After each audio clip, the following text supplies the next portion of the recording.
Hi, thank you for joining me in an episode of Chat Sports Talk. In case you don't know, my name's Chad and take a dive into world of sports. In this episode, we're going to be doing a preview of the upcoming 2021-22 NHL season. That's right. The boys of the ice are coming back and they kick it off on tonight on October 12th to begin their long, strenuous march to one of the most coveted prizes in the world, especially North America, the Stanley Cup, one of the oldest played for trophies, and one brings much of excitement.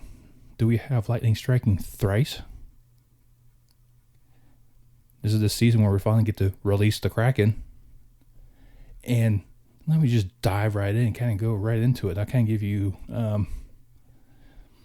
go from each division, give you from the bottom up. Now then I'll notify which ones I think will be in the playoffs, so that you know who's going to win the President's Trophy, which means will be the best team in NHL. And then who I think will be in the Stanley Cup Finals, to include the winner. So let's go ahead and start off with the Atlantic Division. To the Atlantic, no more East, West, Central, and North. There's no travel ban, so now teams are able to travel freely across the border. And we'll start off with the bottom dwellers of the Atlantic, the Buffalo Sabres. Fortunately, there's nothing positive to say about this franchise.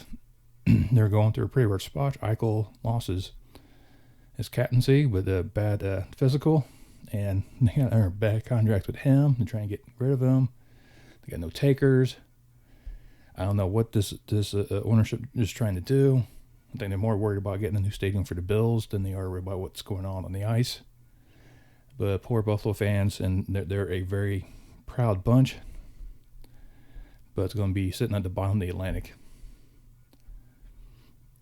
Right above them, it could be a little low for them. They could do actually a little bit better. It's Ottawa Senators. They're starting to trend in the right direction. So it could be a possibility they could be ranked higher than the 7th spot in the Atlantic. But right now, not putting them there. Above them is Detroit. This is a team still in the rebuilding processes, but they got the talent coming in. They're starting to put the pieces together. Last season, at the end, they really start making the push. And I think they do quite well to be, I think there should be an improvement with them. But they're not quite there yet. I think another year, possibly 2, and unfortunately the Red Wings will be right back in the mix. Well, then will be Montreal. I put the Canadiens here. They had a magical run last year. I mean, all the way to Stanley Cup Finals. Great for them. The kind of thing, one of the first teams to win like both the conference titles in a long time, and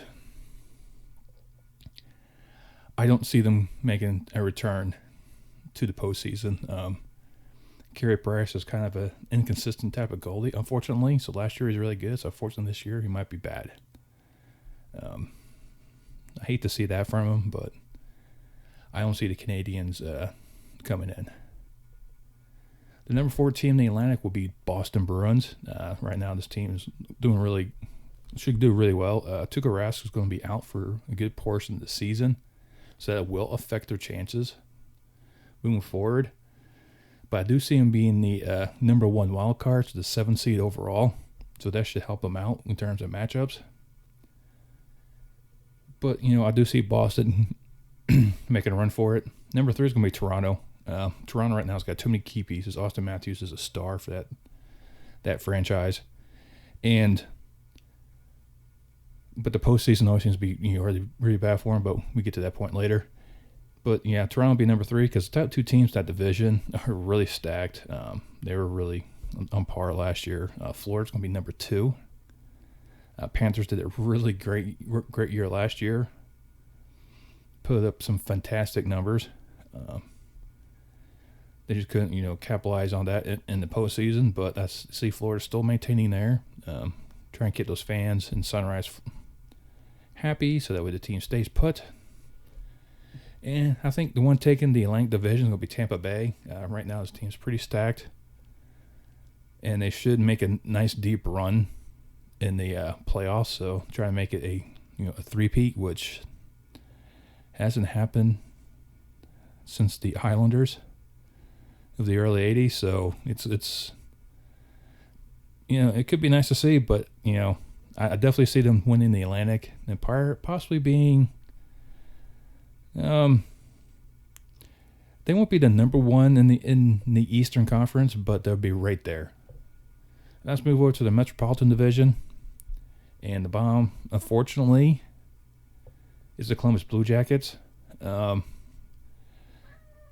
have this feeling that this division will be very, very stacked, and it'll be hard to compete. And unfortunately, someone's got to finish the bottom, and I think Columbus right now is in that position. Line is a great goal scorer, but he might not. I don't think he has the pieces around him to be very, very effective to get in there. But once he gets in those hot streaks, watch out. Right above them is New Jersey. I know it's a little shocking to put the Devils ahead of the Blue Jackets, but I think they're going kind of the right direction with that team, and they could cause some trouble. And above New Jersey would be the New York Rangers. The Rangers, I think, are just only a couple pieces away from really, really dominating. But having Panarin back there, as your best scorer is a good choice. He was good years ago back in Chicago. So we'll just see. I think there's going to be missing out. They'll be battling towards the end. So unfortunately, once again, it'll be just a point or two outside. And above them, in fifth place in the Metro, will be the Pittsburgh Penguins. And I don't have the Penguins going to the playoffs. I mean, that could be a shock. I can still see them sneaking in. I think them and the team above them could flip-flop. I mean, that could really happen. But I'm going to put Pittsburgh out. But it's going to be hard to see. I mean, when you got Crosby and as your star player, I mean, he has some good supporting roles around him. So I think it's just a matter of time. They should definitely make a good run. Let's put it that way, and try to make a good push to get in the playoffs. But I think they'll just miss it by a point, because I think the ones going to edge them out probably be a slight shock is Philadelphia. I think Philadelphia's one of these teams kind of hard to really predict. You don't know they're going to be good or bad. And look between Philadelphia, Pittsburgh, and the Rangers. I can see them each three going either or. I can see Pittsburgh getting in, I can see the Rangers getting in. So it's kind of hard to determine which three will fit where. But I'm going to give the edge to the Flyers and get them that last spot into the playoffs so that to take on the number one team. And number 3 in the Metro, the Capitals. I mean, you got Ovechkin and Oshie still out there, playing a Young's Band game. I mean, they're still going to do some damage in the playoffs, but I don't think another cup be raised in Washington. But they'll definitely get a good run. Above them is Carolina, and right now this team is humming. They did a really good run last year, and fell short. And they're starting to, the Canes are starting to go back to what they were when they won the cup, when they would move down to Raleigh from Hartford. So actually, this team doing some damage in the postseason, and winning the Metro and be the number 1 seed in the East is Islanders. Right now, they are firing on cylinders. They're maybe try to repeat what they did back in the 80s. Maybe so, but they're definitely going to do some damage, and we'll kind of see how it's going to come out. But I think the team coming out of the East, it's going to be Boston. I think Boston will just bash their way through and get in. Let's head over to the West, and we'll start with the Central Division, where now you have the Arizona Coyotes, and they're making their return to the Central Division because of expansion, so they got kicked out, unfortunately. And they, as you can see back there, have gone back to the Kachina jersey, back to when they first came out to the Valley of the Sun. Maybe they're trying to increase some revenue so they can stay in Glendale for a little bit longer. Right now, Arizona's trying to work out a deal with Tempe to get a new stadium built. But, of course, the stadium's not going to be built in like 6 months. So, I don't know. It's hard to determine. City of Glendale told them after the season, you're out. So where are you going to go? Tempe's not going to be ready. You can go back downtown and play in the same arena as the Sun. So you can go to the older venue of Veterans Memorial at the State Fairgrounds. I mean, who knows? Who knows right now? So right now, Arizona is a franchise in flux. Do you know where you'll be playing next year? Don't know if they'll still be in Arizona. There's rumors out there of Houston. I mean, who knows what's going to happen? But poor Coyotes will go set the bottom of this division. Misguided. They've been doing some things, especially trying to get the fans back into it and get back engaged. But unfortunately, the Central Division is also stacked, so it's gonna be hard for them trying to find a place in this. And right above them is gonna be Nashville. Nothing really against Smashville and the Preds, but somebody's got to finish seventh, and I think right now they're kind of some pieces they got trying to replace some of those key players that they did when they had that Stanley Cup run a few years back. Right above them, I got the Blackhawks. Things play out the way they should, and players stay healthy because you got Jonathan Toews comes back this year. Actually, I got Kane, you got DeBrincat, now you got Fleury in the net. You no longer have Duncan Keith. So you're starting to infuse a more younger talent into the team. Yeah, things could, they can turn some heads, but they're not going to make the playoffs, unfortunately. I would love to see them raising their cup, but it's not going to happen this year. But above them and the number 8 seed in the playoffs, St. Louis Blues. It's just one of those teams that's built very well. They can compete and can make some noise in the postseason. Above them, the Dallas Stars, another well-organized team. Definitely do some damage in the postseason. Number 3 is Minnesota, the Wild. And once again, like I said, this division is just stacked, and Minnesota's going to do some damage as well. Number 2, the Winnipeg Jets. Another one's going to do some damage. And the number 1 team in the Central, and the one I think is going to take the President's Trophy, the Colorado Avalanche.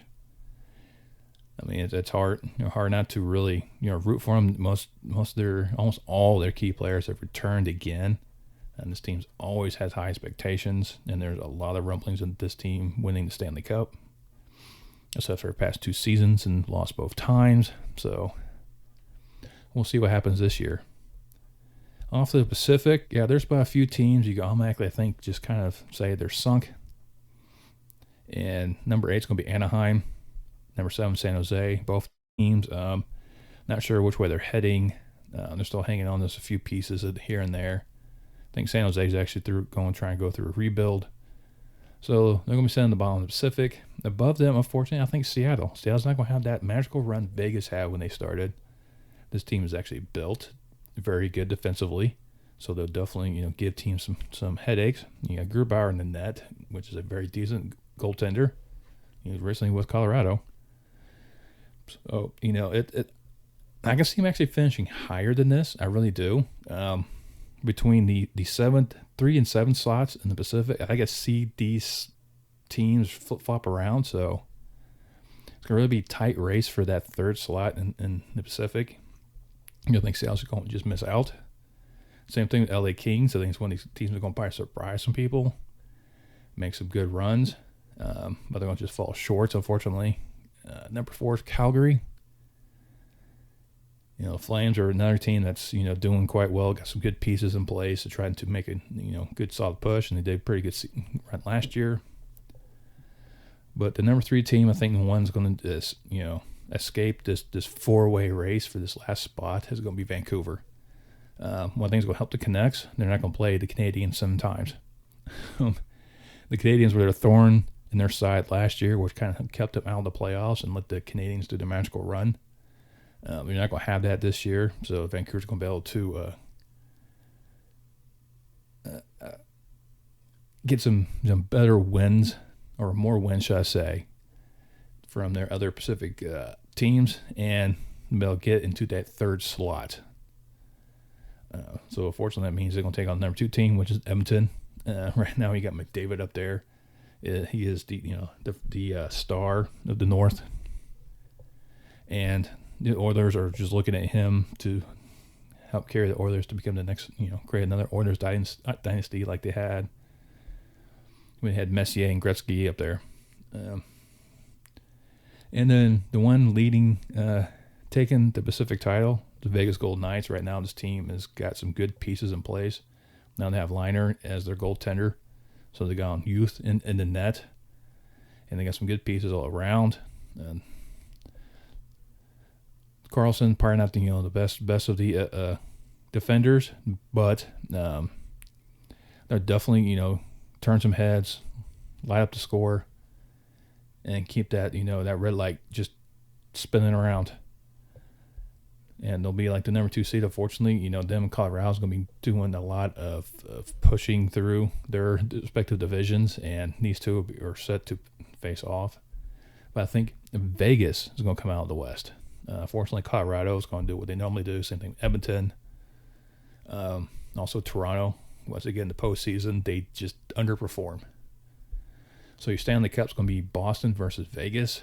Second time the Vegas being Stanley Cup Finals. So it lets you know this team is stacked. It's built. It's run very well. But I think the Bruins will take the cup. I think it's a stretch. Like I said, a lot of people putting Colorado up there. I think the Islanders I've seen quite a few times. Vegas. Tampa Bay. I've seen a few of them saying they're going to be a 3-time champ. Toronto. Somebody's actually picked Toronto to go all the way. Unfortunately, with Toronto and like Edmonton, these guys always seem to stumble in the postseason. I don't know why. They have very good teams. It just once they get there, they just almost hit a brick wall. And a lot of times Toronto, because they take on like Boston for 7 games and just get worn out and get battered and bruised. But I think with Boston's playing style, it's going to help them. If they slow down the pace of the game to their style, the Boston will come on top and take the Stanley Cup to Beantown. Well, that's my review for the NHL season. Let me know what you think. Let me know who you going to pick for the Stanley Cup champions. And leave a comment down below. While you're there, also give me that thumbs up. Like this video. You can also subscribe. Once you subscribe, you hit that bell notification. Let you know next time I post another video. And throughout this NHL season, I will do monthly updates. So don't expect one right away, because with the early part of this season, which is kind of like halfway through October, I won't do one as of yet. I'll probably do it maybe around Thanksgiving time frame or the end of November. Kind of do one then. Kind of give you a rundown, see how things are kind of going, progressing. And then hopefully, have some good season, a good season, some very good matchups, good hockey. I can't wait for them to start watching it. It's back on ESPN now. I'm also going to start showing games on TNT. So we'll see how this one, goes about. And I'll see you next time on Chat Sports Talk.